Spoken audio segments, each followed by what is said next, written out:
Waalaikumsalam warahmatullahi wabarakatuh. Selamat sore Pak Iqbal. Iya, selamat sore Pak Amin. Minal aidin wal faizin. Mohon maaf lahir batin Pak. Oke, ucapan yang sama untuk Pak Amin. Sehat Ki, Pak Amin. Iya Pak. Tapi Pak Iqbal, ini Iya, saya ganggu waktu tak. Kan kemarin kita iya, sudah ada kesepakatan jadwal untuk diskusi tentang pengembangan bahan ajar. Nah, iya. iya. Sebelum kita mulai diskusi, jadi saya jelaskan dulu maksud dan tujuan saya kenapa saya ajak diskusi untuk mengembangkan bahan ajar. Jadi Siap, ini adalah agenda aktualisasi saya Pak Iqbal. Nah, nanti ini outputnya bahan ajar yang kita kembangkan ini bukan bahan ajar yang sifatnya final-final ya, tapi bahan ajar yang kita kembangkan ini adalah bahan ajar yang bisa dikembangkan lebih lanjut bersama nanti koordinator mata kuliah. Dalam hal ini Ibu oke. Nur Faisa. Nah, Siap, siap. iya. Nah, yang kedua adalah bahan ajar ini nanti bisa kita gunakan secara berkelanjutan untuk mengajar daring selama era pandemi COVID-19. Walaupun nanti Oh, iya. berakhir pandemi COVID-19, kita tetap menggunakan pembelajaran daring karena menurut eh, statuta atau edaran dari rektor, kita diwajibkan untuk melakukan pembelajaran daring. Jadi 30% Siap. daring, 70% tetap muka. Namanya Tetap blend. muka ya. Iya. Yeah. Oh iya, Nah, eh, blended. iya, blended. Nah, saya izin Pak Iqbal share screen Iya, siap. untuk memulai diskusinya. Nanti Iya, kita siap. diskusinya berjalan dinamis saja. Kalau ada yang mau disampaikan, boleh langsung disampaikan ke saya, Pak. Oh, siap Pak Amin. Iya. Ya.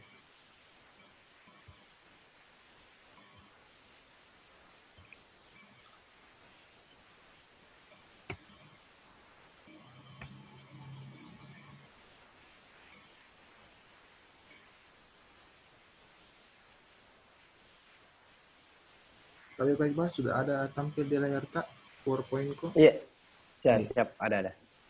Saya mulai, Pak. Tadi. Iya. Silakan. Oke, jadi judul agenda aktualisasi saya itu adalah analisis kebutuhan pengembangan bahan ajar pembelajaran daring untuk mata kuliah konsep dasar PPKN. Nah, ini kemarin saya sudah buat bahan diskusinya, yaitu eh, tentang skema analisis kebutuhan pengembangan bahan ajar. Jadi ini agenda diskusi yang akan kita diskusikan hari ini. Topik besarnya adalah analisis kebutuhan pengembangan bahan ajar. Jadi saya menggunakan eh, Fishbone untuk menyelidiki apa saja yang kira-kira menjadi masalah sehingga bahan ajar ini kita kembangkan. Jadi di diagram ini kan ada lingkaran besar, di situ ada tulisan pengembangan bahan ajar. Jadi ini adalah yang akan dikembangkan bahan ajarnya. Kemudian di samping kiri ini ada ranting-ranting, ini yang dinamakan rusuknya. Ya. Jadi ini kepalanya Pak, bahan ajarnya. Nah, ini rusuk-rusuknya Ya, adalah indikator-indikator yang bisa mempengaruhi pengembangan bahan ajar yang akan kita kembangkan.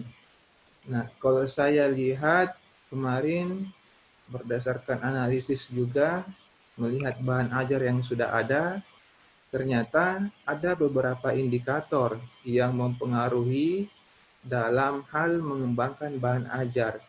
Pak Iqbal bisa lihat di sini ada kecermatan isi, kemudian ada ketercernaan bahan ajar, ada desain bahan ajar, kemudian ada juga ketepatan cakupan bahan ajar, kemudian ada penggunaan bahasa dan ilustrasi.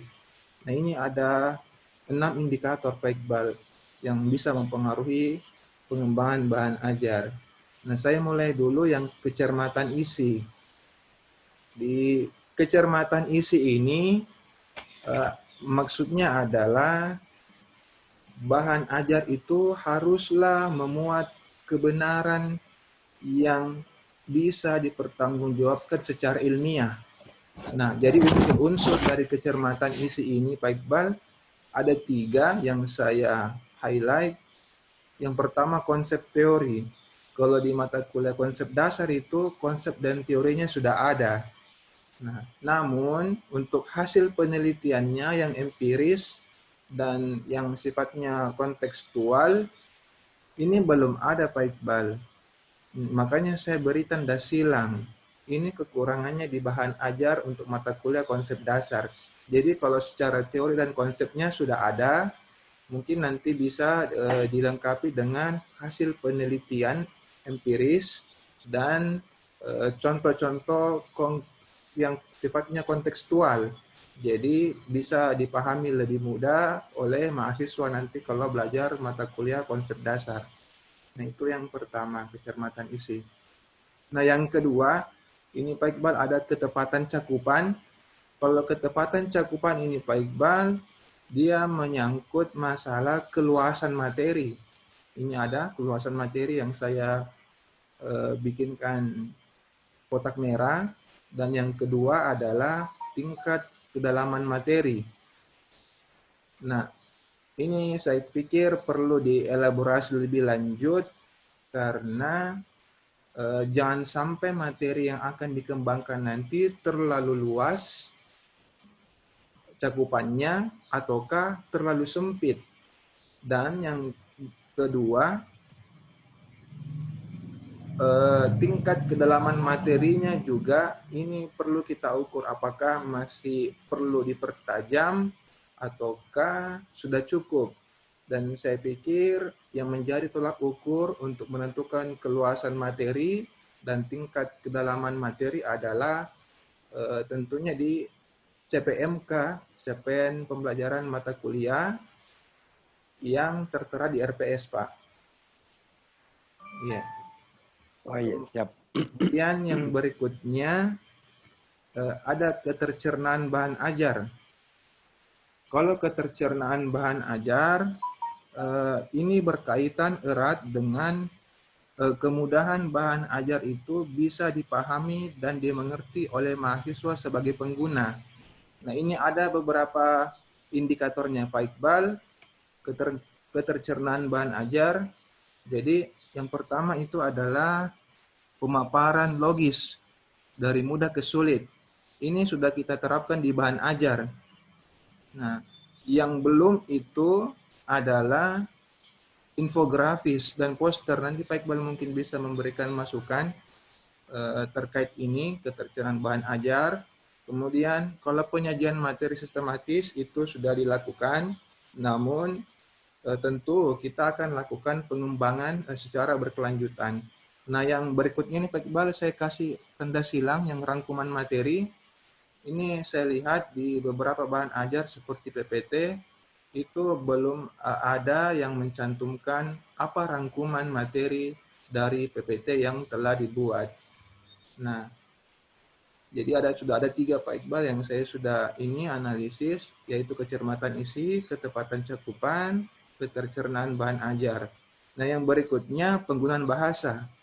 Kalau saya lihat dan analisis bahan ajar yang dibuat terkait dengan mata kuliah konsep dasar, penggunaan bahasanya sudah jelas, itu sudah oke, kemudian mudah dipahami juga oke. Namun yang belum, ini Pak Iqbal saya kasih tanda kali lagi, yaitu bahasanya yang komunikatif interaktif. Jadi misalnya kalau si mahasiswa itu membaca bahan ajar, dia seolah-olah berdialog dengan dirinya. Mungkin nanti kita sisipkan saja kalimat 5W1H. What, when, where, whom, who, why. Jadi itu seolah-olah dia bisa berinteraksi dengan dirinya sendiri ketika membaca bahan ajar yang kita sediakan. Nah, berikutnya Pak Iqbal adalah desain. Nah, di desain ini terkait dengan pengemasan bahan ajar. Nah, ada beberapa indikator yang perlu diperhatikan Pak Iqbal. Dari keempat indikator ini Pak Iqbal, jadi ada narasi terlalu padat, ada paduan grafik, poin, kalimat pendek pada materi tertentu, sistem paragraf yang tidak rata pinggir kanan lebih mudah dibaca, kemudian jenis dan ukuran huruf jika terlalu banyak bikin bingung. Nah, yang perlu diperhatikan mungkin dari segi desainnya adalah jangan terlalu banyak narasinya. Kalau terlalu banyak narasinya sehingga dilihatnya menjadi padat, itu justru akan menimbulkan kebingungan pada mahasiswa. Jadi seperti itu Pak Iqbal. Nah, dan yang terakhir ini ilustrasi. Di ilustrasi itu ada juga beberapa indikator yang saya beri tanda silang itu artinya itu belum ada di bahan ajar kita. Jadi kalau soal tabel ada, foto juga atau gambar juga ada, namun yang belum itu adalah skema, diagram, dan grafik. Saya kira itu Pak Iqbal yang sempat saya paparkan mengenai analisis kebutuhan pengembangan bahan ajar. Nah, kita tahu Pak Iqbal dalam teori belajar itu kan ada piramida belajar Pak Iqbal. Ini teradopsi dari National Training Laboratory. Dia bilang seperti ini. Mahasiswa itu akan paham 10% tingkat pemahamannya jika dia membaca. Nah, kalau dia melihat dan mendengar, maka tingkat pemahaman mahasiswa itu sekitar 20%. Dan kalau misalnya mahasiswa itu melihat demonstrasi, misalnya seperti video singkat, ataukah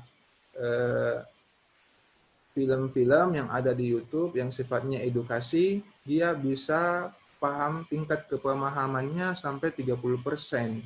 Nah, kalau mereka berdiskusi dengan sesamanya ataukah dengan kita sebagai dosennya, maka tingkat pemahamannya itu bisa mencapai 50%.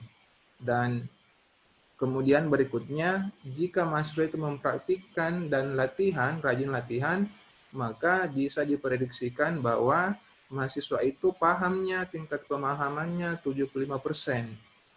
Nah, itu Pak Iqbal. Nah, itu teorinya.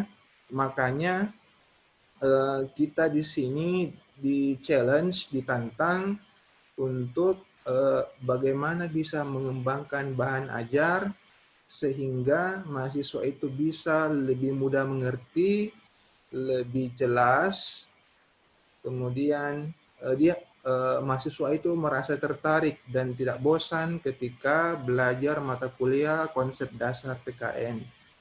Saya kira itu Pak Iqbal, presentasi dari saya. Mungkin Pak Iqbal ada masukan, bisa kita diskusikan bersama Pak Iqbal. Silakan Pak Iqbal. Oke, baik. Terima kasih Pak Amin. Kemudian mencermati ataupun apa yang ditampilkan melalui PowerPoint-nya. Nah, tentu kemudian banyak hal-hal yang masih kita butuhkan bersama. Bukan saja kemudian Pak Amin, begitupun tenaga pengajar yang lain. Terkait dengan analisis kebutuhan terkait pengembangan bahan ajarnya, memang kalau melihat skema yang ada 6 indikator yang coba untuk dianalisis dan ke depan untuk dikembangkan. Nah, tentu saya secara pribadi boleh mungkin memberikan masukan terkait bagaimana baiknya bahan ajar nanti ini ke depan supaya paling tidak bisa memberikan hal-hal yang positif terhadap mahasiswa. Ada beberapa catatan-catatan saya terkait apa yang sudah disampaikan Pak Amin, yang pertama yang mungkin harus kemudian dikembangkan adalah ini sekedar masukan Pak Amin. Ya. Iya, siap, Pak, siap. Bagaimana kemudian lebih dibuatkan, kalau bisa ya dibuatkan infografis terkait mata kuliah konsep dasar PPKN ini. Itu satu. Nah, yang kedua adalah materi yang dikembangkan paling tidak itu harus sesuai dengan capaian mata kuliah yang di RPS. Karena ketika kemudian tidak sesuai dengan capaian mata kuliah di RPS, ya tentu akan tumbang tindih nantinya. Yang selanjutnya adalah bagaimana kemudian Pak Amin kalau bisa memvariasikan bahan ajar untuk bisa menarik minat siswa atau bisa membuat mahasiswa, maksud saya membuat mahasiswa minatnya untuk memahami atau belajar itu lebih menarik. Paling tidak salah satu gambarannya adalah di PPT-nya mungkin bisa dibuatkan mengkombinkan antara video, PPT, ada animasi supaya teman-teman adik-adik mahasiswa itu tidak memiliki sebuah kejenuhan dalam mata kuliah konsep dasar ini. Terus bagaimana kemudian evaluasinya? Ya, tentu untuk evaluasi untuk mahasiswa ya, paling tidak ada lembar kerja mahasiswa mungkin juga kalau saya. Ya, itu masukan dari saya Pak Amin setelah melihat dan mendengar apa yang disampaikan dari Pak Amin. Itu saya kira masukan dari saya Pak Amin. Baik Pak Iqbal, terima kasih atas masukannya, sangat bermanfaat bagi saya. Terkait dengan infografis mata kuliah Pak, nanti akan saya Iya, coba kembangkan. iya, Kemudian materinya tentu pasti mengacu kepada rencana pelaksanaan perkuliahan semester atau RPS oke dengan oke iya. mengacu kepada CPMK dan indikator materi pelajaran. Nah, kemudian Iya, yang ketiga tadi masukannya Pak terkait dengan variasi bahan ajar supaya lebih menarik perhatian dan minat siswa dalam belajar. iya. Karena saya lihat di sini ada bagaimana kemudian ada tadi di sini penggunaan bahasa Ya, ya yang kurang adalah komunikatif dan interaktif ya paling tidak ketika Bapak mencoba memvariasikan di situ eh, minat atau kejenuhan mahasiswa dalam belajar paling tidak bisa kita atasi kalau saya ya. ya itu sekedar masukan saja Pak Amin. Oh iya Pak. Tentu juga kalau berbicara ini Pak Amin mungkin juga nanti akan sampaikan kepada koordinator mata kuliah di konsep dasar. Saya kira itu kalau dari saya Pak Amin. Oh iya. Baik Pak, terima kasih atas masukannya. Uh, jadi nanti masukannya Pak Iqbal saya akan Iya, tindak lanjuti. Jadi setelah iya, iya. ini Pak Iqbal, tapi saya akan mencoba menyusun peta bahan ajar. Iya, iya, Kemudian siap. saya akan melakukan eh, pengembangan dan penyusunan bahan ajar. Nah, nanti Oke, oke. setelah bahan ajarnya saya kembangkan, kita mungkin Pak Tabe bisa bertemu Iya, kembali untuk siap, siap Pak. memberikan evaluasi apakah bahan Oke. ajarnya sudah bisa digunakan ataukah masih perlu dilakukan perbaikan, Pak. Oke, siap, siap. Ya, nanti kita bisa komunikasi sama teman-teman di rumpun yang sama. uh, Bagaimana langkah selanjutnya terkait apa yang kita kembangkan hari ini. Paling Ya. tidak kalau perlu ya disiapkan tim validasi lah. Tapi baik Pak, untuk tim Iya. validasinya, saya pikir dengan tim teaching, karena Pak Iqbal adalah Oh, tim ada tim teaching teaching. saya, iya, Oke, Pak oke. Iqbal adalah tim teaching saya, jadi kita nanti berdua bersama-sama untuk mengevaluasi apakah Oh bahan iya, siap ajar Pak. yang sudah dikembangkan ini sudah bagus ataukah Oh iya, siap Pak. perlu adakan perbaikan. Walaupun nanti ada masukan, nanti Iya. akan diperbaiki. Nah, kemudian tadi Pak Iqbal saya sampaikan bahwa nanti outputnya ketika sudah jadi, kita bisa eh, menggunakan bahan ajar ini dalam pembelajaran daring, Pak Iqbal. Nah, adapun jadi Iya. kemudian output dari bahan ajar ini, Pak Iqbal, saya ingatkan lagi bahwa bahan ajar yang dikembangkan ini bukan bahan ajar yang sifatnya final. Oh iya, siap. Bukan final, artinya bahan ajar ini bisa digunakan untuk kemudian dikembangkan lebih lanjut bersama dengan koordinator mata kuliah. Bisa Oh iya, kita cocok Pak, gabung cocok. Iya, dengan dosen dari Pare, iya, iya. Makassar, dan Bone. Cocok itu Pak. Iya. Ah, Jadi saya kira itu Pak Iqbal yang iya sempat Pak, saya ini eh, siap, siap Pak. bagikan ke Pak Iqbal. Eh, Pak Iqbal masih ada masukan? Saya kira itu Pak Amin cukup dari saya. Hanya ada 3 poin yang menjadi catatan untuk masukan bagaimana baiknya, bagaimana pengembangan bahan ajar ini bisa lebih jauh lebih baik lah. Oh, Ada tadi 3 poin. Tentu Pak Amin pahami maksud saya terkait bagaimana infografisnya, terus materi akan dikembangkan. Tentu ya harus disesuaikan dengan CPMK di RPS. Terus bagaimana kemudian memvariasikan bahan ajar uh, bisa lebih menarik ke mahasiswa. Itu saja saya kira. Tentu di masukan-masukan itu Pak Amin bisa tindak lanjuti ketika menarik minat siswa, mahasiswa tentu ada banyak hal di dalamnya. Seperti salah satu di contoh PPT-nya video, mungkin bisa lebih interaktif untuk ke mahasiswanya. Saya kira itu Pak Amin masukan saya. baik, Pak Iqbal, terima kasih atas masukannya. Jadi saya pikir untuk diskusi hari ini saya Iya, cukupkan sampai di sini, Pak. Sekali lagi iya, saya ucapkan terima kasih atas masukannya Pak Iqbal dan waktu iya, siapa? luangnya untuk Iya, mendiskusikan kebutuhan bahan ajar, Pak. Dan sebagai penutup saya mengucapkan terima kasih sekali lagi, iya, ya Pak. siapa? Ya, Sama-sama Pak. ya Pak. Eh, saya izin Pak menutup Iya dengan Pak. ucapan wabillahi taufiq wal hidayah. Assalamualaikum warahmatullahi wabarakatuh. Waalaikumsalam warahmatullahi wabarakatuh.